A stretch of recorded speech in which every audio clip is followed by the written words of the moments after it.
Hi friends, welcome to Bharani R fashion designer. இந்த வீடியோவில் நம்ம என்ன பார்க்க போகிறோம் அப்படின்னா, நம்ம தையல் மிஷினில் அடிக்கடி ப்ராப்ளம்ஸ் வரும் பார்த்தீங்களா. அதாவது நம்ம கிளாத்தில் ஸ்டிச் பண்ணிட்டு இருக்கும்போது திடீர்னு பார்த்தா நீடில் உடஞ்சிரும், த்ரெட்டு அடிக்கடி கட் ஆகிறது, லூப் விழுறது, இந்த திடீர்னு பார்த்தா மிஷின் வந்து சுற்றவே சுற்றாது, அப்படியே ஸ்டக்காகி நிற்கும். என்ன ப்ராப்ளம் பார்த்தா ஒன்றுமே தெரியாது. அப்படிங்கிற மாதிரி எல்லா ப்ராப்ளம்ஸுக்குமே இந்த வீடியோவில் உங்களுக்கு சொல்யூஷன் இருக்குது. இந்த வீடியோவில் நான் கிட்டத்தட்ட ஒரு 13-14 ப்ராப்ளம்ஸ்க்கு நான் சொல்யூஷன் சொல்லியிருக்கேன். என்னோடய வீடியோ மட்டும் ஸ்கிப் பண்ணாமல் பாருங்கள், அப்போ தான் உங்களுக்கு நல்லா புரியும். நம்ம ஸ்விங் மிஷினை பொறுத்த வரைக்கும் ஏதாவது ஒரு ப்ராப்ளம் வந்துச்சு அப்படின்னா அதுக்கு ஒரு காரணம் தான் இருக்குது அப்படிலாம் கிடையாது. கிட்டத்தட்ட ஒரு 4-5 காரணம் இருக்கும், சரிங்களா. ஆனால் உங்களுக்கு எந்த ப்ராப்ளம்ஸ்னால இந்த நீடில் வந்து உடையுது, த்ரெட் வந்து கட் ஆகுது அப்படிங்கிறது தெரியாது பார்த்தீங்களா. அப்படிங்கும்போது நான் சொல்கிறேன் 4-5 சொல்யூஷனையுமே நீங்கள் ட்ரை பண்ணி பார்த்தா தான் இதனால தான் இந்த மிஷினை வந்து இப்படி சேட்டை பண்ணுது அப்படிங்கிறது தெரியும், சரிங்களா. இந்த 4-5 விஷயத்தையும் நீங்கள் ட்ரை பண்ணி பார்க்கணும், ஓகேங்களா. உங்கள் மிஷினில் வந்து ரிப்பேர் ஆச்சுன்னா அதில் என்ன ப்ராப்ளம் அப்படிங்கிறத பாருங்கள். அதாவது இப்போ த்ரெட்டு கட் ஆகுது, லூப் விழுதா அப்படிங்கிறத பாருங்கள். மேலே வந்து லூப் விழுது, த்ரெட்டு கட் ஆகுதா அப்படிங்கிறத பாருங்கள். அப்படி இல்லைன்னா கீழே லூப் விழுது, த்ரெட்டு கட் ஆகுதா அப்படிங்கிறத பாருங்கள், சரிங்களா. இதை பார்த்ததுக்கப்புறம் நீங்கள் ஸ்டிச் பண்ணி பாருங்கள், அப்போ தான் மேலேயா கீழே அப்படிங்கிறது உங்களுக்கு தெரியும், சரிங்களா. இப்போ இதில் வந்து இன்னொரு விஷயமும் தெரிஞ்சுக்கோங்க. உங்களுக்கு மேலே வந்து த்ரெட்டு கட் ஆச்சு அப்படின்னா உங்களுக்கு ப்ராப்ளம் எங்கே இருக்குது அப்படின்னா கீழே தான் உங்களுக்கு ப்ராப்ளம் இருக்குது அப்படிங்கிறது அர்த்தம், சரிங்களா. கீழேனா அந்த பாபின் கேஸ் வந்து இன்சர்ட் பண்ணுவோம் பார்த்தீங்களா, அங்கே தான் ப்ராப்ளமே இருக்குன்னு அர்த்தம், ஓகேங்களா. அதே மாதிரி கீழே வந்து த்ரெட்டு கட் ஆகுது, லூப் விழுது அப்படின்னா உங்களுக்கு வந்து மேலே உங்களுக்கு ஏதாவது ஒரு ப்ராப்ளம் இருக்கும் அப்படிங்கிறது அர்த்தம். அதாவது இந்த டென்ஷன் டிஸ்க்கு அப்படி இல்லைன்னா மேலே ஏதாவது த்ரெட்டு கூட நீங்கள் சரியாக மாட்டாமல் கூட இருக்கலாம். இந்த மாதிரி மேலே தான் ஏதாவது ஒரு ப்ராப்ளம் இருக்குது அப்படிங்கிறது அர்த்தம், ஓகேங்களா. இப்போ சிம்பிளாக சொல்லணும்னா உங்களுக்கு மேலே ப்ராப்ளம் வந்துச்சுன்னு வைங்களேன், கீழே செக் பண்ணி பாருங்கள். கீழே ப்ராப்ளம் வந்துச்சுன்னு வைங்களேன், மேலே செக் பண்ணி பாருங்கள், சரிங்களா. இந்த விஷயத்தை வந்து நீங்கள் மறக்கவே கூடாது. இதை மைண்டில் வச்சாதான் நான் நெக்ஸ்ட் வர சொல்கிறதெல்லாம் உங்களுக்கு வந்து புரியும், ஓகேங்களா. ஓகே ஃப்ரெண்ட்ஸ், இப்போ நான் சொல்கிற சொல்யூஷன்லாம் நீங்கள் நோட் பண்ணி வச்சுக்கோங்க. உங்களுக்கு ஃப்யூச்சரில் வந்து ரொம்ப யூஸ்ஃபுல்லாக இருக்கும். இந்த வீடியோ வந்து பிகினர்ஸ்க்கு ரொம்ப யூஸ்ஃபுல்லாக இருக்கும். ஸ்கிப் பண்ணாமல் பாருங்கள், சரிங்களா. ஓகே, வாங்க வீடியோக்குள்ளே போகலாம். ஃபஸ்ட்டு நம்ம என்ன பார்க்க போகிறோம் அப்படின்னா, மிஷினில் ஊசி வந்து அடிக்கடி உடையும் பார்த்தீங்களா, அது ஏன் உடையுது அப்படிங்கிறத பார்க்கலாம். அந்த மிஷினோட ஊசி வந்து அடிக்கடி உடையுது அப்படின்னா ஃபஸ்ட்டு ஸ்டெப்பாக நீங்கள் என்ன பண்ணணும் அப்படின்னா, அந்த நீடில் வந்து கரெக்டாக ஃபிக்ஸ் பண்ணியிருக்கீங்களா அப்படிங்கிறத பாருங்கள், சரிங்களா. அதாவது லெஃப்ட்டும் ரைட்டும் நம்ம பார்த்து கரெக்டாக ஃபிக்ஸ் பண்ணியிருக்குமா அப்படிங்கிறது பாருங்கள். இது வந்து பெரிய மிஷின் அப்படிங்கிறதுனால இதில் வந்து அந்த நீடிலோட ஹெட் பார்ட் வந்து சர்க்கிளாக தான் இருக்கும், ஓகேங்களா. நான் இப்போ வந்து உங்களுக்கு கலட்டி காட்டுறேன். இதே மாதிரி பெடல் மிஷினில் சின்ன மிஷின் இருக்குது பார்த்தீங்களா, அதில் வந்து ஒரு சைடு வந்து ஃப்ளாட்டாக இருக்கும், இன்னொரு சைடு வந்து சர்க்கிளாக இருக்கும். அதில் நீங்கள் வந்து ஃபிக்ஸ் பண்ணுறது ஈஸியாக இருக்கும். இந்த பெடல் மிஷினில் எது லெஃப்ட்டு எது ரைட்டு அப்படிங்கிறத பார்த்துட்டு நீங்கள் ஃபிக்ஸ் பண்ணணும், ஓகேங்களா. இப்போ இந்த நீடில் மேலே இருந்து ஒரு குழி மாதிரி இருக்குது பார்த்தீங்களா, அது வந்து மிஷினுக்கு லெஃப்ட் சைடு வரணும், சரிங்களா. இதுக்கு ஆப்போசிட் சைடு கீழே மட்டும் குழியாக இருக்கும், அது மிஷினுக்கு ரைட் சைடு வரணும், ஓகேங்களா. இதை வந்து நீங்கள் பார்க்காம தலைக்கு மாற்றி வச்சு நீங்கள் ஃபிக்ஸ் பண்ணிங்கன்னா உங்களுக்கு த்ரெட்டு கட் ஆகும், நீடில் உடையும், தையலுமே விழாது, சரிங்களா. இந்த மாதிரி ப்ராப்ளம் வந்துச்சு அப்படின்னா நீங்கள் ஃபஸ்ட்டு ஸ்டெப்பாக இந்த நீடில் வந்து செக் பண்ணுங்கள், சரிங்களா. செகண்ட் ஸ்டெப்பாக வந்து இந்த நீடில் வந்து சரியாக ஃபிக்ஸ் பண்ணாட்டாலும் நீடில் வந்து உடையும், ஓகேங்களா. அதாவது அந்த நீடில் மாட்டிட்டு நல்லா டைட் பண்ணாமல் வச்சுருந்தா கூட அந்த நீடில் வந்து ஷேக் ஆகும் பார்த்தீங்களா, அப்போ வந்து அந்த எதுலையாவது பட்டு அந்த நீடில் வந்து உடைய தான் செய்யும், சரிங்களா. இந்த மாதிரி உடஞ்சிச்சுன்னா அந்த நீடில் வந்து நல்லா டைட்டாக ஃபிக்ஸ் பண்ணுங்கள், ஓகேங்களா. அப்புறம் தேர்ட் ஸ்டெப்பாக இந்த நீடில் வந்து பெண்டாக இருந்தாலுமே உங்களுக்கு இந்த நீடில் வந்து உடைய தான் செய்யும், சரிங்களா. இந்த மாதிரி ஏன் பெண்டாக இருக்குது அப்படின்னு கேட்டிங்கன்னா, நம்ம ஸ்டோன் கிளாத்தை வந்து ஸ்டிச் பண்ணும்போது சில நேரம் வந்து அந்த நீடில் வந்து உடையாமல் இந்த மாதிரி பெண்டாக இருக்கும். நம்ம அதை கவனிக்காமல் ஸ்டிச் பண்ணாதான் அது மறுபடியும் உடையும், சரிங்களா. நெக்ஸ்ட் வந்து நம்ம நீடில் வந்து ரொம்ப நாள் யூஸ் பண்ணாலுமே அது ஷார்ப்னஸ் வந்து கம்மியாகி அந்த நீடில் வந்து உடைய தான் செய்யும், சரிங்களா. இந்த நீடில் பாருங்கள் முழுக்கட்டின்னு இருக்கும், நல்லா ஷார்ப்பாக இருக்காது. இது வந்து ரொம்ப நாள் யூஸ் பண்ண நீடில். இது வந்து நான் பார்க்காம யூஸ் பண்ணோம்னா இன்னும் கொஞ்ச நாளில் வந்து இது உடஞ்சிடும். அதனால தான் நான் நீடலை வந்து மாற்றிட்டேன். நெக்ஸ்ட் ஒன்று வந்து இந்த மாதிரி ஸ்டோன் கிளாத்தில் ஸ்டிச் பண்ணும்போது அந்த நுனி இருக்குது பார்த்தீங்களா, அந்த நுனி மட்டும் பெண்ட் ஆகும் சில நேரம். அந்த நீடில் வந்து உடையாமல் நுனி மட்டும் பெண்ட் ஆகும். இந்த மாதிரி இருந்தாலும் கூட அந்த நீடில் வந்து உடஞ்சி போயிடும். அதே மாதிரி அந்த கிளாத்துமே நம்மளுக்கு சுருக்க விழும். இந்த மாதிரி ப்ராப்ளம் வந்துச்சு அப்படின்னா அந்த நீடில் தான் ப்ராப்ளம் அப்படிங்கிறத தெரிஞ்சுக்கோங்க, சரிங்களா. அப்புறம் வந்து நீடில் வந்து நல்லா பிராண்டான நீடலாக யூஸ் பண்ணுங்கள். அப்புறம் வந்து சைஸும் கரெக்டான சைஸில் தான் போடுறீங்களா அப்படிங்கிறதையும் செக் பண்ணிக்கோங்க, சரிங்களா. என்னோட மிஷினோட சைஸ் வந்து 16x100. அந்த மிஷினோட நீடில்லையே பிரிண்ட் பண்ணியிருப்பாங்க. உங்களுக்கு நீடில் சைஸ் தெரியல அப்படின்னா அந்த நீடில் பாருங்கள், உங்களுக்கு அந்த நீடிலோட சைஸ் என்ன அப்படிங்கிறத போட்டிருப்பாங்க. நீங்கள் அதை வச்சு நெக்ஸ்ட் டைம் அதே மாதிரி நீடில் வாங்கிக்கலாம், சரிங்களா. இப்போ இந்த நீடில் போட்டிருக்காங்க பாருங்கள் 16x100 அப்படின்ட்டு. வீடியோக்கு தெரியுது அப்படிங்கிறது தெரியல. இதே சின்ன பெடல் மிஷினாக இருந்துச்சு அப்படின்னா 14x100 அப்படிங்கிறது போட்டிருக்கோம். அதுக்கப்புறம் வந்து ஒவ்வொரு கிளாத்தை பொறுத்தும் நம்ம வந்து ஒவ்வொரு ஒரு நீடில் வந்து சேஞ்ச் பண்ணணும். அது வந்து எந்த கிளாத்துக்கு எந்த நீடில் யூஸ் பண்ணணும் அப்படிங்கிறத நான் இன்னொரு வீடியோ போடுறேன் சரிங்களா. அப்புறம் வந்து நம்ம ஸ்டிச் பண்ணுற கிளாத் வந்து நல்ல தடிமனாக இருந்தால் கூட அந்த நீடில் வந்து உடஞ்சி போகும். இப்போ இந்த ஜீன்ஸ் பேண்டை டபுள் ஃபோல்ட் பண்ணால் எந்த அளவுக்கு நம்மளுக்கு தடிமனாக இருக்கும் பாருங்கள். இந்த மாதிரி இடத்துல இந்த நீடில் போட்டு ஸ்டிச் பண்ணால் கூட அந்த நீடில் வந்து உடைய தான் செய்யும். ஏன்னா அது உள்ளே போக முடியாது பார்த்தீங்களா, ரொம்ப தண்டியாக இருக்கிறதுனால அது வந்து உள்ளே போக முடியாது பார்த்தீங்களா. அப்படிங்கும்போது அந்த நீடில் வந்து உடைய தான் செய்யும். ஓகேங்களா. ஓகே, நம்ம நெக்ஸ்ட்டு வந்து நம்ம கிளாத்தில் ஸ்டிச்சிங் பண்ணிகிட்டு இருக்கும்போது அந்த நீடில் வந்து அந்த கிளாத்தில் குத்தி நின்றுக்கிட்டு இருக்கும் பார்த்தீங்களா. அப்போம்போது நம்ம அதை கவனிக்காமல் அந்த கிளாத்தை பிடிச்சி இழுத்தா கூட அந்த நீடில் வந்து உடைய தான் செய்யும் சரிங்களா. இந்த மாதிரி நல்லா பஞ்ச் பண்ணிகிட்டு இருக்கும்போது நம்ம இழுத்தா அது உடையாது. அந்த நுண்ணி அந்த நூல் மாட்டோம் பார்த்தீங்களா, அந்த ஓட்டை அது வரைக்கும் குத்திட்டு நிற்கும்போது நம்ம பிடிச்சி இழுத்தா அந்த நீடில் வந்து உடைய தான் செய்யும் சரிங்களா. இப்போ பாருங்கள், இப்போ எனக்கு குத்திட்டு நிற்கி பார்த்தீங்களா. இந்த மாதிரி குத்திட்டு நிற்கும்போது நம்ம கவனிக்காமல் அந்த கிளாத்தை பிடிச்சி ஓங்கி இழுத்தோம்னா அந்த நீடில் வந்து உடஞ்சி தான் போகும் சரிங்களா. நெக்ஸ்ட்டு ஸ்டெப்பு என்னன்னு கேட்டிங்கன்னா, இந்த பிகினர்ஸ்லாம் ரொம்ப மிஸ்டேக் விடுறது இதில் தான் இருக்கும் சரிங்களா. அதாவது பெடல் மிஷினில் நம்ம வந்து வீல் வந்து முன்னாடி சுற்றாமல் பின்னாடி சுற்றினா கூட அந்த நீடில் வந்து உடஞ்சி தான் போகும் சரிங்களா. அதாவது மோட்ரு ஃபிக்ஸ் பண்ணி நம்ம ஸ்டிச் பண்ணோம் அப்படின்னா முன்னாடி தான் சுற்றும், அது வந்து பின்னாடி சுற்றாது. நம்ம வந்து அதை ரிவர்ஸ் ரெகுலேட்டர் இருக்குது பார்த்தீங்களா, அதை ப்ரெஸ் பண்ணால் மட்டும்தான் அது வந்து பின்னாடி போகும் சரிங்களா. ஆனால் பெடல் மிஷினில் நம்ம பின்னாடி சுற்றுறதுக்கு நிறைய வாய்ப்பு இருக்குது. அது வந்து பிகினர்ஸுக்கு தெரியாது, அது முன்னாடி சுற்றுதா பின்னாடி சுற்றுதா அப்படிங்கிறது தெரியாமல் நம்ம ஸ்டிச் பண்ணால் கூட அந்த நீடில் வந்து உடைய தான் செய்யும் சரிங்களா. நெக்ஸ்ட்டு செகண்ட் வந்து மேல் நூல் எதுக்கு வந்து அடிக்கடி கட் ஆகுது அப்படிங்கிறத பார்க்கலாம். ஃபர்ஸ்ட் ஸ்டெப்பாக அந்த நூலோட குவாலிட்டி எப்படி இருக்குது அப்படிங்கிறதையும் பார்க்கணும் சரிங்களா. நீங்கள் பிராண்டடான நூலை தான் நீங்கள் யூஸ் பண்ணுறீங்களா அப்படிங்கிறத பாருங்கள். நான் மோஸ்ட்லி யூஸ் பண்ணுறது வந்து வர்த்தமான், அப்படி இல்லைன்னா ஸ்பர்ட் பாலி, அப்படி இல்லைன்னா சம்மர் பாலி, இந்த 3 பிராண்ட் ஆஃப் த்ரெட்டை தான் நான் யூஸ் பண்ணுறேன். இந்த த்ரெட்லாம் அவ்வளோ சீக்கிரத்தில் கட் ஆகாது, பிகினர்ஸுக்கு வந்து ரொம்ப யூஸ்ஃபுல்லாக இருக்கும். அப்புறம் வந்து ரொம்ப பழைய த்ரெட்டாக இருந்தாலும் அந்த த்ரெட் வந்து கட் ஆகும் சரிங்களா. த்ரெட்டை அடிக்கடி கட் ஆகுதுன்னா பழைய த்ரெட்டா அப்படிங்கிறது செக் பண்ணிக்கோங்க சரிங்களா. செகண்ட் ஸ்டெப்பாக அந்த த்ரெட்டை வந்து கரெக்டாக தான் ஃபிக்ஸ் பண்ணியிருக்கீங்களா அப்படிங்கிறத பாருங்கள். இந்த மிஷினில் எப்படி ப்ராப்பராக த்ரெட்டை மாட்டணும் அப்படிங்கிறத நான் முன்னாடியே வீடியோ போட்டிருக்கேன். நம்மளோட டெய்லரிங் கிளாஸ் ப்ளேலிஸ்ட்டை செக் பண்ணி பாருங்கள், அந்த வீடியோ இருக்கும். நம்ம ப்ராப்பராக த்ரெட்டு மாட்டலைனாலும் இந்த மாதிரி கட் ஆக தான் செய்யும் சரிங்களா. நெக்ஸ்ட்டு ஸ்டெப்பாக எப்படி த்ரெட்டு கட் ஆகும் அப்படின்னா, இப்போ நான் ஒரு கிளாத்தில் உங்களுக்கு ஸ்டிச் பண்ணி காட்டுறேன் சரிங்களா. இதில் எது மெயின் நூல் எது கீழ் நூலுக்கு அப்படிங்கிறது உங்களுக்கு தெரியணும் ஃபஸ்ட்டு சரிங்களா. இப்போது இந்த மேலேருந்து வருது பார்த்தீங்களா, அதுதான் மேல் நூல் சரிங்களா. அதாவது நீடில் மாட்டோம் பார்த்தீங்களா, அதுதான் உங்களுக்கு மேல் நூல் சரிங்களா. அந்த நீடில் மாட்டின நூல் வந்து உங்களுக்கு அடிக்கடி கட் ஆச்சு அப்படின்னா என்ன ப்ராப்ளமாக இருக்கும் அப்படின்னா, இந்த டென்ஷன் டிஸ்கில் இந்த ஸ்க்ரூ இருக்குது பார்த்தீங்களா, இந்த ஸ்க்ரூ வந்து டைட்டாக இருந்துச்சு அப்படின்னா உங்களுக்கு அந்த த்ரெட் வந்து கட் ஆகும். இப்போ எனக்கு வந்து கரெக்டாக இருக்குது அப்படிங்கிறனால எனக்கு த்ரெட் கட் ஆகாது. உங்களுக்கு நான் டைட் பண்ணி காட்டுறேன். இப்போ டைட் பண்ணிவிட்டேன், உங்களுக்கு ஸ்டிச் பண்ணி காட்டுறேன். இப்போ த்ரெட்டு கட் ஆகாட்டாலும் உங்களுக்கு வந்து அந்த கிளாத்தை பாருங்கள், உங்களுக்கு சுருக்க விழும். அப்படி சுருக்க விழுந்த கிளாத்தை நம்ம இழுத்தா கூட அந்த த்ரெட் வந்து கட்டான மாதிரி தான் இருக்கும் சரிங்களா. இன்னும் அந்த நட்டை வந்து நான் டைட் பண்ணி காட்டுறேன், உங்களுக்கு இன்னும் அந்த கிளாத் வந்து சுருக்க விழும் ஓகேங்களா. இப்போ நான் ஸ்டிச் பண்ணி காட்டுறேன். இப்போ பாருங்கள், முதக்கி விழுந்ததோட இப்போ கிளாத் எவ்வளோ தூரம் சுருங்குது அப்படிங்கிறத பாருங்கள் சரிங்களா. இந்த மாதிரி அந்த ஸ்க்ரூ வந்து ரொம்ப டைட்டாக இருந்தால் கூட இந்த மாதிரி நம்மளுக்கு வந்து துணி வந்து சுருங்க தான் செய்யும் சரிங்களா. இப்போ மறுபடியும் இன்னும் டைட் பண்ணுறேன், உங்களுக்கு என்ன ஆகுது அப்படிங்கிறத பாருங்கள். இன்னும் டைட் பண்ணுறேன் பாருங்கள், த்ரெட்டு வந்து கட் ஆகிட்டு. இந்த மாதிரி அந்த ஸ்க்ரூ வந்து ரொம்ப டைட்டாக இருந்தால் கூட நம்மளுக்கு த்ரெட்டு கட் ஆகும். இப்போ அந்த கிளாத்தை நான் இழுக்கிறேன் பாருங்கள், அந்த த்ரெட்டு நம்ம எங்கே ஸ்டாப் பண்ணி வச்சோமோ அங்கே தான் நிற்கிது. அதுக்கு அங்கிட்ட ஸ்டிச்சிங் விழலை, ஆனால் அந்த சுருக்கம் மட்டும் விழுந்துகிட்டே வந்திருக்கு பார்த்தீங்களா. இந்த மாதிரி இந்த ஸ்க்ரூ வந்து ரொம்ப டைட்டாக இருந்துச்சு அப்படின்னா இந்த கிளாத்து சுருங்கும், ப்ளஸ் வந்து த்ரெட்டுமே நம்மளுக்கு அடிக்கடி கட் ஆகும் சரிங்களா. இது ஏன் இந்த அளவுக்கு நம்மளுக்கு டைட் ஆகுது அப்படின்னா, நம்ம சின்ன பிள்ளைங்கள இருக்கிறவங்க வீட்டில் வந்து இந்த ஸ்க்ரூ வந்து ஏதாவது ஒன்று பண்ணி வச்சுட்டு போயிடுவாங்க, டைட் பண்ணிடுவாங்க, அப்படி இல்லைன்னா லூஸ் பண்ணிடுவாங்க. இதை வந்து நம்ம கவனிக்காமல் ஸ்டிச் பண்ணோம் அப்படின்னா இந்த மாதிரி த்ரெட்டு வந்து அடிக்கடி கட் ஆகும் ஓகேங்களா. அப்புறம் வந்து நம்ம உய்யாமல் ஸ்டிச் பண்ண அந்த ஷேக் ஆகும் பார்த்திங்களா மிஷினு, அதுலேயுமே இது அந்த ஸ்க்ரூ வந்து நம்மளுக்கு வந்து ஷேக் ஆகி ஒன்று டைட் ஆகும் இல்லைன்னா லூஸ் ஆகும் சரி. அது நம்மளுக்கு வந்து தெரியாது, அதனால் நம்ம அது கவனிக்காமல் ஸ்டிச் பண்ணாலும் இந்த மாதிரி ப்ராப்ளம்ஸ் வந்து வரதான் செய்யும் சரிங்களா.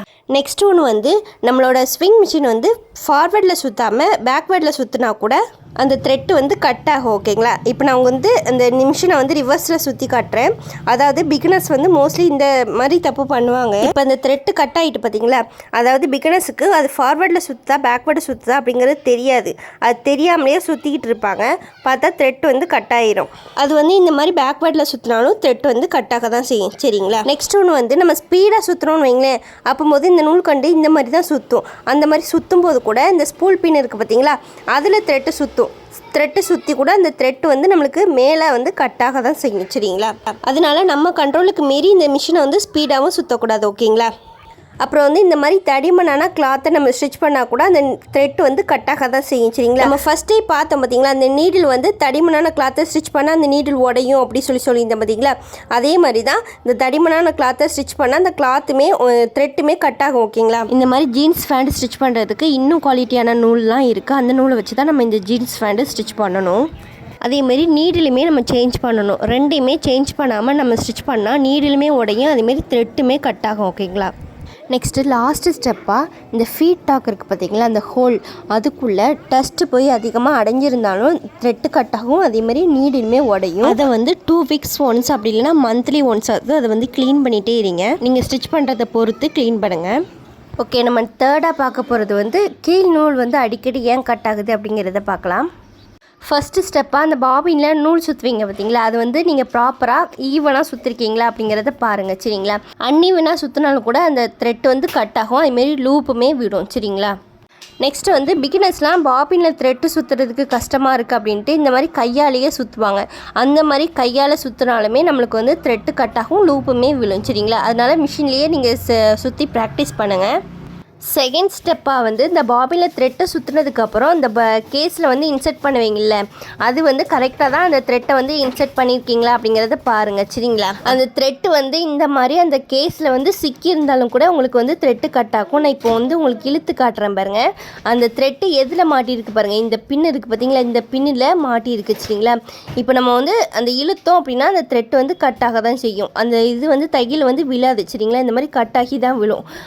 அதனால அந்த பாபின் வந்து அந்த கேஸில் கரெக்டாக தான் ஃபிக்ஸ் பண்ணியிருக்கீங்களா அப்படிங்கிறத பார்த்துக்கோங்க சரிங்களா.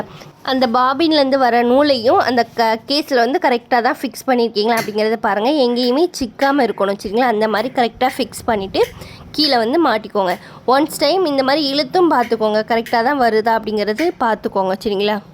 தேர்ட் ஒன் வந்து இந்த ஸ்க்ரூ இருக்குது பார்த்தீங்களா, கேஸில் இந்த ஸ்க்ரூ வந்து டைட்டாக இருந்தாலுமே உங்களுக்கு வந்து அடியில் த்ரெட்டு கட்டாக தான் செய்யும் சரிங்களா.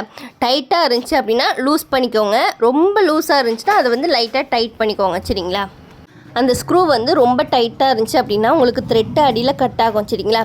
ரொம்ப லூஸாக இருந்துச்சு அப்படின்னா நம்ம ஸ்டிச்சிங் பண்ணும்போது அடியிலேருந்து த்ரெட்டு வந்து அப்படியே மொத்தமாக வரும் பார்த்தீங்களா, அது வந்து இந்த ப்ராப்ளம் அப்படிங்கிறதுனால தான் வரும் சரிங்களா. அப்புறம் வந்து இந்த பாபின் கேஸை வந்து மிஷினில் கரெக்டாக ஃபிக்ஸ் பண்ணாமல் இருந்தாலுமே அந்த த்ரெட்டு கட் ஆகும், அதே மாதிரி நீடிலுமே உடையும் சரிங்களா.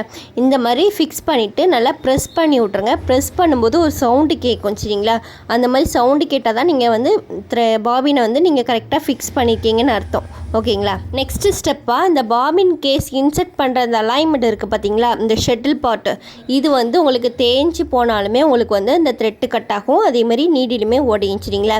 இது ஏன் தேஞ்சு போகுது அப்படின்னா, இந்த மிஷினை வந்து ரொம்ப நாள் யூஸ் பண்ணிகிட்டே இருந்தீங்க அப்படின்னா இந்த ஷட்டில் பார்ட் வந்து தேஞ்சு போய் நீடிலுமே கட் ஆகும், அதே மாதிரி த்ரெட்டுமே கட் ஆகும் ஓகேங்களா. ஃபோர்த்தாக என்ன பார்க்க போகிறோம் அப்படின்னா, மேல் தையல் எதுக்காக லூப் விழுது அப்படிங்கிறத பார்க்கலாம். இப்போ நான் வந்து உங்களுக்கு ஸ்டிச் பண்ணி காட்டுறேன், உங்களுக்கு எது மேல் தையல் எது கீழ் தையல் அப்படிங்கிறத பார்த்துடலாம் ஓகேங்களா. இப்போ ஒரு கிளாத்தில் ஸ்டிச் பண்ணி காட்டுறேன். இந்த கிளாத்தில் ஸ்டிச்சிங் வந்து எனக்கு நீட்டாக தான் விழுது ஓகேங்களா. இது வந்து உங்களுக்கு கீழ் தையல் ஓகேங்களா. இது வந்து கீழே இருக்கிறனால கீழ் தையல், இது வந்து மேலே இருக்கிறனால மேல் தையல் சரிங்களா. ரெண்டுமே எனக்கு நல்லா தான் விழுது, எந்த ஒரு ப்ராப்ளமே இல்லை சரிங்களா. உங்களுக்கு வந்து கீழே லூப் விழுதா அப்படி இல்லைன்னா மேலே லூப் விழுதா அப்படிங்கிறத இந்த மாதிரி ஸ்டிச்சிங் பண்ணி பாருங்கள் சரிங்களா. அப்போ தான் உங்களுக்கு மேலேயா கீழே அப்படிங்கிறது உங்களுக்கு தெரியும் ஃபர்ஸ்ட் ஓகேங்களா. நெக்ஸ்ட்டு வந்து மேலே மட்டும் உங்களுக்கு லூப் அடிச்சிச்சு அப்படின்னா என்ன ப்ராப்ளமாக இருக்கும் அப்படின்னா, ஃபஸ்ட்டு இந்த வீடியோட ஸ்டார்டிங்லேயே உங்களுக்கு சொன்னோம் பார்த்தீங்களா, மேலே ப்ராப்ளம் வந்துச்சு அப்படின்னா உங்களுக்கு எங்கே சரி பண்ணணும், கீழே தான் சரி பண்ணணும் அப்படின்னு சொல்லியிருந்தேன் பார்த்தீங்களா. கீழே ப்ராப்ளம் வந்துச்சுன்னா நீங்கள் எங்கே சரி பண்ணணும், மேலே சரி பண்ணணும் ஓகேங்களா. இப்போ மேலே வந்து நம்மளுக்கு லூப் விழுது அப்படின்னா நம்ம எங்கே பார்க்கணும், கீழே பார்க்கணும். அதாவது இந்த பாபினை பார்க்கணும், அந்த பாபின் இன்சர்ட் பண்ணுற அந்த அலைன்மெண்ட்டை பார்க்கணும் சரிங்களா.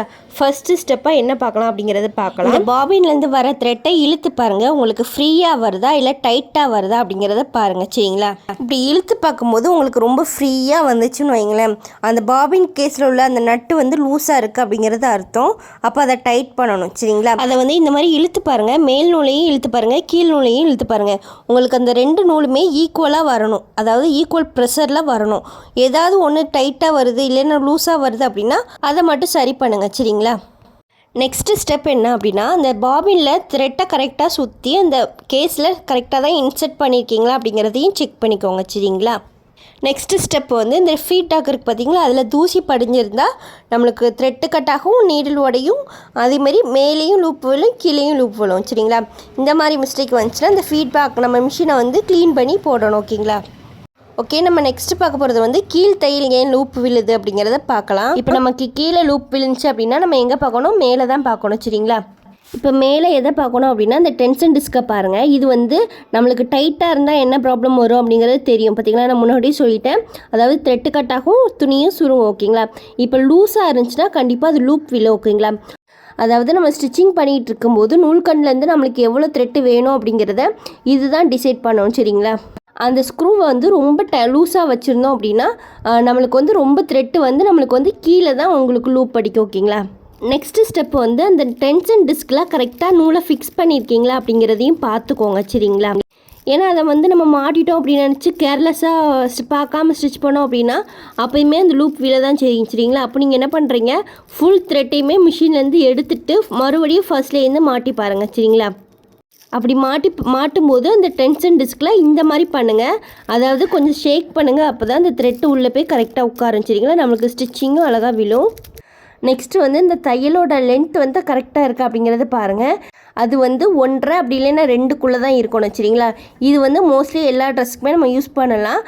வேறு ஏதாவது ஒரு இதை வந்து நம்ம ஸ்டிச்சிங் பண்ண போகிறோம் அப்படின்னா, அதாவது பனியன் கிளாத்து நெட் கிளாத்து இந்த மாதிரிலாம் ஸ்டிச்சிங் பண்ண போகிறோன்னா அதுக்கு வேறு மாதிரி தான் நம்ம வந்து லென்த்தை வந்து அட்ஜஸ்ட்மெண்ட் பண்ணணும். அப்படி பண்ணாமல் இருந்தாலும் நம்மளுக்கு லூப் விழ தான் செய்யும் சரிங்களா. நெக்ஸ்ட் நம்ம என்ன பார்க்க போகிறோம் அப்படின்னா, கேப் விட்டு விட்டு ஸ்டிச்சிங் விழும் பார்த்தீங்களா, அது எதுக்கு விழுது அப்படிங்கிறத பார்க்கலாம். ஃபர்ஸ்ட் ஸ்டெப்பு என்னவா இருக்கும் அப்படின்னா, நம்ம ஸ்டோன் கிளாத் ஏதாவது ஸ்டிச் பண்ணோன்னு வைங்களேன், இந்த நீடில் பார் வந்து அப்படி உட்கார ஆரம்பிச்சிடும். அதாவது உட்கார ஆரம்பிச்சிடும் அப்படின்னா மேலே போயிடும்னு அர்த்தம் ஓகேங்களா. அதாவது நார்மலாக இருக்கிற ஹைட்டை விட அந்த நீடில் வந்து ஒரு பாயிண்ட் மேலே போச்சு அப்படின்னு வைங்களேன், உங்களுக்கு வந்து தையல் இப்படி தான் விட்டு விட்டு தான் விழும். அது ஏன் அப்படி விட்டு விட்டு விழுது அப்படின்னா, இந்த மேலேருந்து வர த்ரெட்டு வந்து அந்த பாபின்குள்ளே போயிட்டு வர டைமிங்கும் அந்த பாபின் அந்த அலைன்மெண்ட்டை சுற்றும் பார்த்தீங்களா, அந்த டைமிங்கும் ஒன்று போல் இருந்தால் தான் நம்மளுக்கு ஸ்டிச்சிங் விழும். அந்த ஸ்டிச்சிங் வந்து நல்லா அழகாக இருக்கும் ஓகேங்களா. ஒன்ஸ் இந்த நீடில் பார் வந்து மேலே போயிட்டு அப்படின்னா அந்த நீடிலுமே மேலே போயிடும் பார்த்தீங்களா, அப்போ வந்து அந்த டைமிங் மிஸ் ஆகிறதுனால தான் உங்களுக்கு வந்து இந்த தையல் வந்து விட்டு விட்டு வருது. அதேமாதிரி த்ரெட்டும் கட்டாகும், அதேமாதிரி நீடிலுமே உடையும் சரிங்களா. அந்த அலைன்மெண்ட்டில் பட்டு நீடிலுமே உடையிறதுக்கு காரணம் இதுதான் ஓகேங்களா. சில சமயம் வந்து இந்த நீடில் பார் வந்து லூஸ் ஆகி கீழே இறங்கும், மேலே ஏறதுக்கு பதில் கீழே இறங்கும் பார்த்தீங்களா. அப்படி இறங்கினாலும் அந்த நீடில் வந்து இந்த அலைன்மெண்ட்டு கீழே இருக்கிற பாபின் கேஸ் சுற்றுற அந்த அலைன்மெண்ட்டில் பட்டுமே அந்த நீடில் வந்து உடையும் ஓகேங்களா. நெக்ஸ்ட் வந்து இந்த மாதிரி தடிமனான இடத்துல கூட அந்த நீடில் வந்து உள்ளே போகாது பார்த்தீங்களா, அந்த கிளாத்துக்குள்ளே, அந்த மாதிரி டைமில் கூட அந்த ஸ்டிச்சிங் வந்து ஒழுங்காக விழாது ஓகேங்களா. விட்டு விட்டு விழும், அப்படி இல்லைன்னா விழவே செய்யாது ஓகேங்களா. நெக்ஸ்ட்டு வந்து இந்த ஃபீட்பேக் இருக்குது பார்த்தீங்களா, இது வழியாக நம்ம ஆயில் ஊற்றிக்கிட்டே இருக்கணும் அந்த அலைன்மெண்ட்டுக்கு.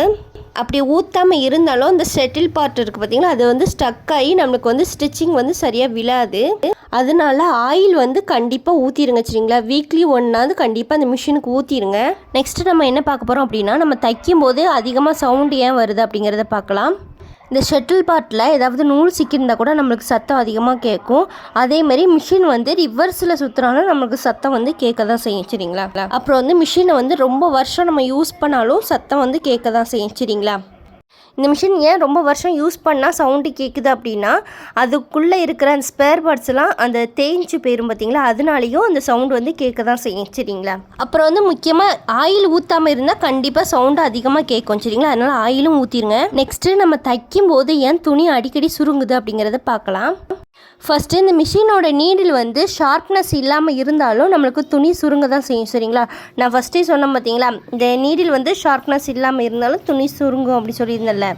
அதனால துணி சுருங்குதுன்னா ஃபஸ்ட்டு நீடில் செக் பண்ணுங்கள் சரிங்களா. ரெண்டாவது வந்து இந்த ப்ரெஷர் ஃபுட் இருக்குது பார்த்தீங்களா, அது வந்து ரொம்ப கீழே இறங்கி இருந்தாலும் உங்களுக்கு துணி சுருங்க தான் செய்யும் சரிங்களா.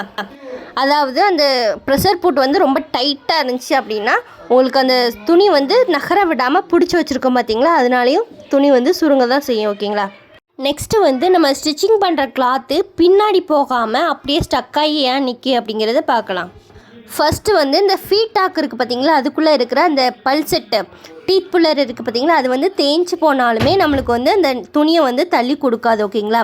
அதுக்கு ஃபஸ்ட்டு இந்த த்ரோட் பிளேட்டை அந்த ஸ்க்ரூவை எடுத்துகிட்டு அதை நகர்த்தி வச்சுக்கோங்க.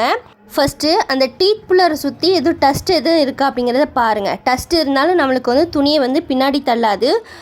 அதை ஃபஸ்ட்டு வந்து க்ளீன் பண்ணிக்கோங்க சரிங்களா.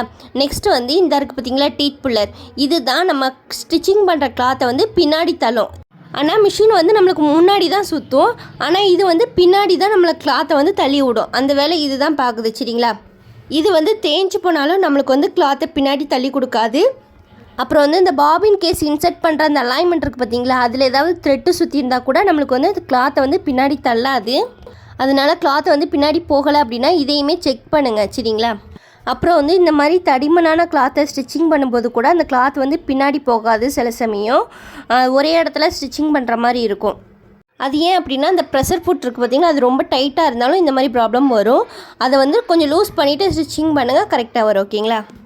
அப்புறம் வந்து இந்த டீத் புல்லர் பண்ணுற வேலையை இந்த பிசுறு விழுந்த இந்த த்ரோட் பிளேட் வந்து கெடுத்து விடும் அப்படின்னு சொல்லியிருந்தேன்ல, இதுவும் ஒரு ரீசன் தான் சரிங்களா. அதாவது இந்த ஸ்டோன் கிளாத் ஏதாவது ஸ்டிச் பண்ணோம்னா அந்த நீடில் போயிட்டு வர ஹோலை சுற்றி பிசுறாக விழும்.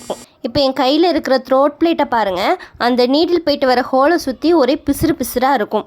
அந்த பிசுறு தான் நம்ம ஸ்டிச்சிங் பண்ணுற கிளாத்தை பின்னாடி போக விடாமல் அப்படி பிடிச்சி வச்சுருக்கும். அதனாலையும் நம்மளுக்கு வந்து சுருக்கம் விழ தான் செய்யும் சரிங்களா. அந்த மாதிரி இருந்துச்சுன்னா அந்த த்ரோட் பிளேட்டை வந்து மாற்றிடுங்க. நெக்ஸ்ட்டு வந்து ஸ்பீடாக ஏன் மிஷின் சுத்தம் பண்ணுக்கு அப்படிங்கிறத பார்க்கலாம். இந்த மாதிரி பெடல் மிஷினில் அந்த பெல்ட் மாட்டியிருப்போம் பார்த்திங்களா, அந்த பெல்ட் வந்து ரொம்ப லூஸாக இருந்துச்சு அப்படின்னாலும் அந்த ஸ்பீடு வந்து நம்மளுக்கு வராது. ஏன்னா அந்த ஃபோர்ஸ் வந்து உங்களுக்கு இருக்காது பார்த்திங்களா, அதனால அந்த ஸ்பீடு வந்து வராது. கரெக்டான சைஸுக்கு அந்த பெல்ட்டை வந்து நீங்கள் ஃபிக்ஸ் பண்ணணும். அப்புறம் வந்து சில பேர் என்ன பண்ணுவாங்க அப்படின்னா, இந்த மிஷினுக்கு ஆயில் ஊற்றும் போது இந்த பெல்ட்லேயுமே ஊற்றி விட்ருவாங்க. அந்த மாதிரி பண்ணக்கூடாது சரிங்களா. அந்த மாதிரி பண்ணோம் அப்படின்னா கீழே இருக்கிற அந்த லெக் வீல் மட்டும் சுற்றும், இந்த பெல்ட்டும் சுற்றாது. அதேமாரி மேலே இருக்கிற அந்த பேலன்ஸ் வீலுமே உங்களுக்கு சுற்றாது சரிங்களா. அந்த மாதிரி பண்ணக்கூடாது. அப்புறம் வந்து இந்த மாதிரி பாபின் வைண்டர் இருக்குது பார்த்தீங்களா, இதில் ஒரு பிளாக் கலரில் ஒரு வால்வு உண்டு. அது வந்து இந்த மாதிரி ப்ரெஸ் பண்ணி இருந்துச்சுன்னா அந்த பேலன்ஸ் வீலை வந்து சுத்த விடாமல் நல்லா டைட்டாக பிடிச்சிக்கிடும். அதனாலையும் நம்மளுக்கு வந்து அந்த வேகமாக சுற்றாது. நம்ம லாஸ்ட்டாக பார்க்க போகிறது வந்து மிஷின் ஏன் ரொம்ப ஷேக் ஆகுது அப்படிங்கிறத பார்க்கலாம். மிஷின் வந்து தரையில் இருக்கும்போது அந்த 4 காலுமே உங்களுக்கு ஈக்குவலாக கரெக்டாக இருக்கா அப்படிங்கிறத பாருங்கள் சரிங்களா. நீங்கள் 4 சைடுமே கிளாத் ஏதாவது வச்சுருந்தீங்க அப்படின்னா 4 சைடுமே ஒரே அளவில் அந்த கிளாத் இருக்கணும் ஓகேங்களா. அப்படி இல்லாமல் இருந்துச்சுன்னா ஷேக் ஆக தான் செய்யும் ஓகேங்களா. அப்புறம் வந்து ஒரு சின்ன டிப்ஸ் சொல்கிறேன். என்னென்னா, அந்த மிஷினோட கால் இருக்குது பார்த்தீங்களா, அது வந்து நம்மளோட டைல்ஸ் தரையை வம்பாக்கும் அப்படிங்கிற மாதிரி ஏதாவது இருந்துச்சு அப்படின்னா அந்த காலில் 4 பக்கம் ஏதாவது ஒரு கிளாத் வைங்க. அப்படி இல்லைன்னா அந்த 20 லிட்டர் கேன் இருக்கும் பார்த்தீங்களா, அதில் ஒரு மூடி இருக்கும் பார்த்தீங்களா, அந்த மூடியை கூட நீங்கள் கவத்தி போட்டு அதுக்குள்ளே அந்த மிஷினோட கால் இருக்கிற மாதிரி வச்சா கூட உங்களுக்கு அந்த டைல்ஸ் கல் வந்து உங்களுக்கு கிராச் ஆகாது சரிங்களா. நெக்ஸ்ட்டு வந்து இந்த மிஷினோட ஹெட் பார்ட் வந்து கரெக்டாக தான் ஃபிக்ஸ் பண்ணியிருக்கீங்களா அப்படிங்கிறத பாருங்கள். இந்த ஹெட் பார்ட் வந்து 4 சைடுமே ஈக்குவலாக தான் இருக்கா அப்படிங்கிறத பாருங்கள். மேலேயும் கீழே இருந்துச்சு அப்படின்னா ஷேக்காக தான் செய்யும். நெக்ஸ்ட்டு வந்து இந்த பெல்ட் ஏன் கலண்டு வருது அப்படிங்கிறத பார்க்கலாம். இந்த பெல்ட் இருக்குது பார்த்திங்களா, இந்த பெல்ட் வந்து நம்ம ரொம்ப நாள் யூஸ் பண்ண அந்த பெல்ட் வந்து லூஸ் ஆகும். இல்லைனா புது பெல்ட்டுமே நம்மளுக்கு வந்து மிஷினுக்கு வந்து ஃபிட்டாக இருக்காது. அந்த மாதிரி இதை வந்து நம்ம கட் பண்ணி போடணும். அந்த மாதிரி கட் பண்ணி போடாமல் இருந்துச்சு அப்படின்னா அந்த பெல்ட் வந்து கலண்டு வரதான் செய்யும் சரிங்களா. நெக்ஸ்ட்டு வந்து கீழே லெக் வீல் இருக்குது பார்த்திங்களா, அந்த வீல் வந்து இந்த கம்பியில் தான் மாட்டியிருக்கு சரிங்களா. இதை சுற்றி த்ரெட்டு சுற்றி இருந்தாலோ அப்படி இல்லைன்னா இங்கனுக்குள்ளே ஒரு ஸ்க்ரூ இருக்கும். அந்த ஸ்க்ரூ வந்து லூஸ் ஆனாலோ அந்த வீல் வந்து ஷேக் ஆகிறதுனால அந்த பெல்ட் வந்து கலண்டு வரதுக்கு வாய்ப்பு இருக்குது சரிங்களா. அதனால் அந்த நூல் வந்து சுத்தாமல் பார்த்துக்கோங்க. அதே மாதிரி அந்த ஸ்க்ரூவும் நல்லா டைட் பண்ணி வச்சுக்கோங்க சரிங்களா. அப்புறம் வந்து இந்த வீல் வந்து இந்த கம்பிலையும் அந்த கம்பிலையும் தான் ஜாயிண்ட் ஆகிருக்கும். இந்த கம்பி வந்து இந்த ஹோலுக்குள்ளே கரெக்டாக இருக்கா அப்படிங்கிறதையும் செக் பண்ணிக்கோங்க சரிங்களா. இந்த 2 பக்கமும் அந்த கம்பி சென்டரில் இருக்கிற கம்பி வந்து ஃபிக்ஸ் ஆகாமல் இருந்துச்சு அப்படின்னா அந்த வீல் வந்து ஷேக் ஆகும், பெல்ட் வந்து கலண்டு வரும் சரிங்களா. நெக்ஸ்ட்டு நம்ம வந்து மிஷின் ஓட்டுறதுக்கு ஏன் கஷ்டமாக இருக்குது அப்படிங்கிறத பார்க்க போகிறோம் சரிங்களா. ஃபஸ்ட்டு வந்து இந்த ஷட்டில் பார்ட் இருக்குது பார்த்தீங்களா, அதில் வந்து டஸ்ட்டு போய் அதிகமாக இருந்தாலுமே நம்மளுக்கு வந்து மிஷின் அந்த பேலன்ஸ் வீல் வந்து சுற்றாது. ஸ்டிச்சிங் பண்ணுறதுக்கு ரொம்ப கஷ்டமாக இருக்கும். அதனால் வீக்லி ஒன்ஸ் அப்படி இல்லைன்னா 2 வீக்ஸ் ஒன்ஸ் ஆதும் அந்த மிஷினை வந்து நல்லா க்ளீன் பண்ணுங்கள். நெக்ஸ்ட்டு வந்து இந்த பெல்ட் இருக்குது பார்த்திங்களா, இந்த பெல்ட் வந்து ரொம்ப டைட்டாக பிடிச்சி நம்ம மாட்டியிருக்கக்கூடாது. அதாவது ரொம்ப லூஸாகவும் இருக்கக்கூடாது, ரொம்ப டைட்டாகவும் இருக்கக்கூடாது சரிங்களா. அது வந்து சுற்றுற அளவுக்கு மீடியம் சைஸில் இருக்கணும் ஓகேங்களா. ரொம்ப டைட்டாக இருந்துச்சுன்னா அந்த மிஷினை ஓட்டுறதுக்கு வந்து நம்மளுக்கு ரொம்ப கஷ்டமாக இருக்கும். நெக்ஸ்ட் வந்து இந்த லெக் வீல் இருக்குது பார்த்தீங்களா, அதில் இந்த மாதிரி த்ரெட்டு சுற்றி இருந்தாலுமே நம்மளுக்கு வந்து மிஷின் ஓட்டுறதுக்கு வந்து கஷ்டமாக இருக்கும். நான் வந்து மோட்ரு யூஸ் பண்ணுறனால இதை வந்து நான் அவ்வளோ கண்டுக்கிட மாட்டேன். பெடல் மிஷினில் பெல்ட் போட்டு ஸ்டிச் பண்ணுறவங்க மிஷின் ஓட்டுறதுக்கு வந்து கஷ்டமாக இருக்குது அப்படின்னா இதையும் நோட் பண்ணுங்கள் சரிங்களா. இந்த மாதிரி த்ரெட்டு வந்து அதிகமாக சிக்கிருந்துச்சுன்னா அந்த த்ரெட்டை வந்து எடுத்துருங்க. நெக்ஸ்ட் வந்து இது தாங்க ரொம்ப ரொம்ப முக்கியமான விஷயம். என்னென்னா நம்ம மிஷினை வந்து ஓட்டாட்டாலும் பரவாயில்ல, அதாவது ரொம்ப நாளைக்கு நம்ம போட்டு வச்சுருக்கக்கூடாது. சும்மாயாச்சும் வந்து உட்காந்து ஓரளவுக்கு அந்த வீலை மட்டும் சுற்றி விட்டாலும் பரவாயில்ல, அப்படியாவது செய்யணும் சரிங்களா. ரொம்பவும் ஓட்டாமலேயும் போடக்கூடாது. அதேமாதிரி ஆயில் வந்து கொஞ்சம் கூட ஊற்றாமலேயும் போடக்கூடாது சரிங்களா. நீங்கள் ரெகுலராக ஸ்டிச்சிங் பண்ணுறீங்க அப்படின்னா ஒரு 3 டேஸ்க்கு ஒன்ஸ் அப்படி இல்லைன்னா 4 டேஸ்க்கு ஒன்ஸ் கூட நீங்கள் ஆயில் ஊற்றினா ஒன்றும் பிரச்சனை இல்லை. ஆனால் நீங்கள் ஸ்டிச்சிங் பண்ணாமல் இருந்தீங்கன்னா ஒரு 2 டேஸ்க்கு ஒன்ஸ் அப்படி இல்லைன்னா 3 டேஸ்க்கு ஒன்ஸாவது கண்டிப்பாக அந்த மிஷினுக்கு வந்து ஆயில் ஊற்றணும். அதே மாதிரி ஒரு 2 வீக்ஸ்க்கு ஒன்ஸ் ஆச்சும் அந்த மிஷினை வந்து சுற்றி விடுங்க சரிங்களா. இந்த மாதிரி எதுவுமே பண்ணாமல் இந்த மிஷினை மட்டும் வச்சுருக்காதீங்க. இந்த மிஷின் இல்லாமல் எத்தனையோ பேர் கஷ்டப்படுறாங்க. அதனால இந்த மிஷினில் ஆயில் ஊற்றி லைட்டாவது சுற்றி பத்திரமா பார்த்துக்கோங்க சரிங்களா இந்த மிஷினை. இந்த வீடியோ வந்து பிகினர்ஸ்க்கு வந்து ரொம்ப யூஸ்ஃபுல்லாக இருக்கும். ப்ளஸ் வந்து உங்கள் மிஷினில் வந்து ஏதாவது ஒரு ப்ராப்ளம் வந்துச்சு அப்படின்னா அதை நீங்களே சரி பண்ணுங்கள் சரிங்களா. வேறு யாரையுமே எதிர்பார்த்துட்டு நிற்காதீங்க. அதே மாதிரி ஒரு சின்ன மிஸ்டேக் வந்தாலும் அது என்ன மிஸ்டேக் அப்படிங்கிறத கண்டுபிடிச்சி அதை நீங்களே சரி பண்ணுங்கள் சரிங்களா. அந்த மிஸ்டேக்கோடையே அந்த கிளாத்தை நீங்கள் ஸ்டிச் பண்ணி முடிக்காதீங்க. நீங்கள் ஒரு கிளாத்தை ஸ்டிச் பண்ணி அதோட அவுட்ஃபிட் எப்படி இருக்குது அப்படிங்கிறத செக் பண்ணுறதை விட அந்த தையல் எப்படி இருக்குது அப்படிங்கிறத தான் ஃபஸ்ட்டு செக் பண்ணணும். ஏன்னா இது நல்லா இருந்தால் தான் உங்களுக்கு அவுட்ஃபிட் வந்து நல்லா இருக்கும் சரிங்களா. ஃபஸ்ட்டு இதை வந்து சரி பண்ணணும் ஓகேங்களா. அப்போ தான் நம்மளோட தையலும் நீட்டாக இருக்கும், நம்ம ஸ்டிச்சிங் பண்ணுற கிளாத்தும் நீட்டாக இருக்கும் ஓகேங்களா. ஓகே ஃப்ரெண்ட்ஸ், இந்த மிஷினை பற்றி A to Z வரைக்கும் எல்லாமே உங்களுக்கு கிளியராக எக்ஸ்பிளைன் பண்ணிட்டேன். இதில் ஏதாவது இன்னும் உங்களுக்கு டவுட் இருந்துச்சு அப்படின்னா எனக்கு கமெண்ட்ஸில் சொல்லுங்கள், நான் உங்களுக்கு ரிப்ளை பண்ணுறேன். அப்புறம் வந்து என்னோடய கிளாஸில் ஜாயின் பண்ணணும்னு இன்ட்ரெஸ்ட் இருந்துச்சுன்னா மேலே தெரிகிற வாட்ஸ்அப் நம்பருக்கு காண்டாக்ட் பண்ணுங்கள். ஓகே ஃப்ரெண்ட்ஸ், தேங்க்ஸ் ஃபார் வாட்சிங்.